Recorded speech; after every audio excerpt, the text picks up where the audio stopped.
राधेश्याम। तो आज एक एमती रोल विषय जानिबा जो रोल को जदि आपण यूज करूचंती तो आपण जीवन में आपण प्रत्येक समय शांत रहिबार लागिबे और आपणकर फोकस बढ़िबार लागिबो आपण काम को लेकी। तो चलतु जानिबा से जिनसटी होची 90 सेकेंड रोल जहाँकि आपण को शांत करिबार लागिबो आपणकर ध्यान बढ़िबार लागिबो आपण जे कोनसी काम को चाहछंती सहजरे करि परिबे। तो एमिति ही थाए आम मनरे विचार आसी थाए तो सेई विचार केवल एतिकी भैल्यू थाए 90 सेकेंड पाई सेई विचारटी रागर हो खुशीर हो कौन भी विचार को नहीं हो 90 सेकेंड पाई से विचार आमर माइंड रे रही थाए। तो आपण जदि 90 सेकेंड भितर निजको कंट्रोल करि नै जिवे से विचार आपणकर किछि भी क्षति पहुँचे पारे नाही। जेमिति कि विचार आसवा मात्रे आपण दुखी हो जाती कि आपण मन में जेलसी आसी जाए कि आपण निजको कंट्रोल करि पारंते नाही एमिति किछि हो थाए। तो यही रोल को अप्लाई करंतु देखंतु संपूर्ण ध्यान देवे जेते बेले कोनोसी एक विचार आसुची जहाँकि आपन को राग लगे सेई विचारटी आसीबा मात्रे कौन करिवे आपण संपूर्ण भाव में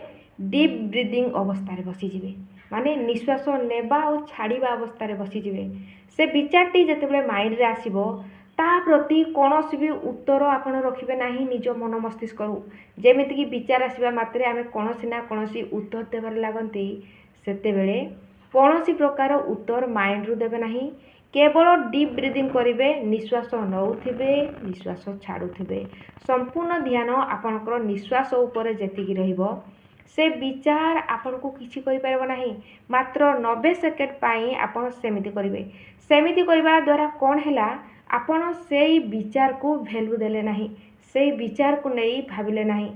सेथि पाई से विचार आगो को आसीबा पाई आपण को मन रे स्थान पाइबो नाही और आपण जेते बेले भी राग अशांति लागुची कोनोसी भी विचार आसुची सेई टेक्निक को करंतु केवल 90 सेकेंड पाई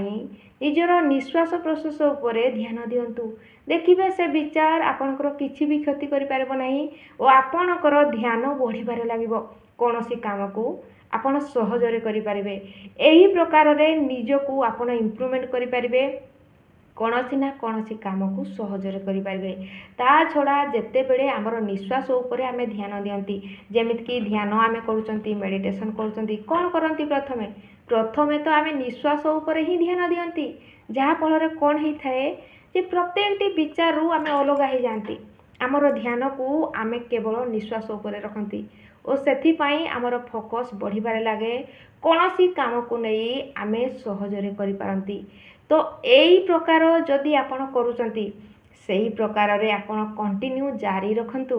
देखिबे आपण बहुत परिवर्तन हो जिवे आपण को मन मस्तिष्क भितरु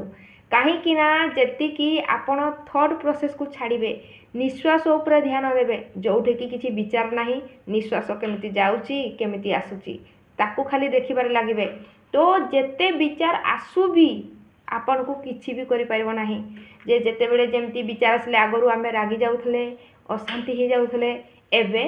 सेई विचार रो वैल्यू रहिबो नाही कारण जेते बेले विचारटे आसुथला सेई विचार को धरिकी आमे जेते बेले भाबुथिले आम मन मस्तिष्क रे सेई विचार को नहीं कि समय देउथले सेति पाई सेई विचारटी आमको एमिति प्रतिक्रिया दउथला हुए तो आमको रगेई दउथला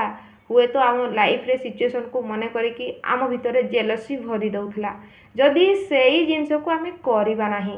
केवल ध्यान को आमर निश्वास ऊपर रखिबा केवल 90 सेकेंड पाई तो आमे निहाती आमर मन भितरु परिवर्तन निजको करिबा। ता छड़ा एठी प्लस पॉइंट होची कौनसी भी विचार आसीबा मात्रे जेते बेले आमे कौनसी प्रतिक्रिया दियंती नाही माने जेमिति एक रागर विचार आसिला आमे रागंती नाही केते बेले जेलसी विचार आसिला जेलसी हुअंती नाही नॉर्मल रुहंती एमिति संपूर्ण ध्यान आउ कोठी रखिकी निजको हटाई दियंती निजर निश्वास प्रश्वास आड़ को किछि भल होची सेई आड़ को से विचार आड़े दियंती नाही। तो सेठी कोन हुए आमे जेते बेले प्रतिक्रिया दियंती नाही विचार आसीबा मात्रे से विचार क्षय हेबारे लागे क्षति हेबारे लागे आम मन मस्तिष्क से विचारटी दूरे बारे लगे जहाँ फल आम मन मस्तिष्क शांत पड़े लगे आमको एमती लगे जे मु संपूर्ण एवं शांत रही जाइए मत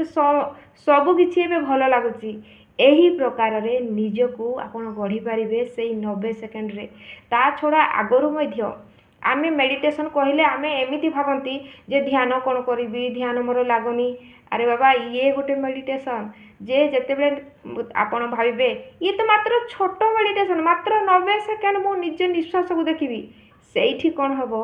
ଆପଣ ନିଜକୁ ଦେଖିବେ ଯେ ଏତେ ଛୋଟ ଛୋଟ ଟାଇମ୍ ଦେଇକି ନିଜକୁ ପରିବର୍ତ୍ତନ କରିବାରେ ଲାଗିବେ ଓ ଆପଣଙ୍କୁ ମଧ୍ୟ ଖୁସି ଲାଗିବ। ଆପଣଙ୍କ ମନ ଯେତେବେଳେ ଶାନ୍ତ ରହିବାରେ ଲାଗିବ, ଆପଣ ଧ୍ୟାନ କ'ଣ ଜାଣିଯିବେ ଓ ଧୀରେ ଧୀରେ ଧ୍ୟାନକୁ ଏତିକି ଆପଣେଇ ନେବେ, ଆପଣଙ୍କ ଜୀବନରେ ସବୁକିଛି ସହଜ ଲାଗିବ।